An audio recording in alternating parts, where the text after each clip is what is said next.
酢飯の作り方。お米を研いでざるにあげます。30分置いておきます。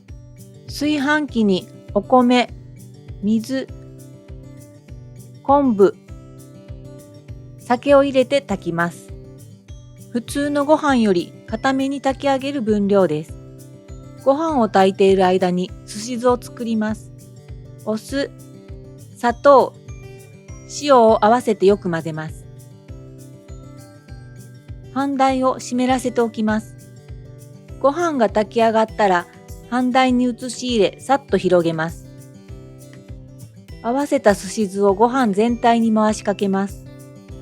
しゃもじで切るように手早くご飯を混ぜます。うちわで仰ぎながら混ぜるとご飯がつやよく仕上がります。半台がない場合は炊飯器の釜ですし酢を混ぜて作ることもできます。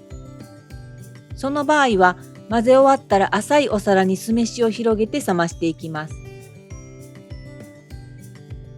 酢は様々な栄養素が取れ、健康を気遣い好んで食べる方も多いです。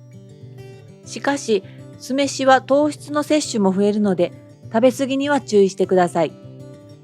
川島屋のウェブサイトでも、健康に役立つ情報やレシピについて詳しく紹介しています。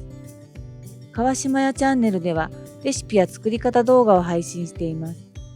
ぜひ、チャンネル登録よろしくお願いします。この動画への評価やコメントもお待ちしています。ご視聴ありがとうございました。美味しい酢飯が作れれば、ちらし寿司や手巻き寿司など家でも気軽にお寿司を楽しめます。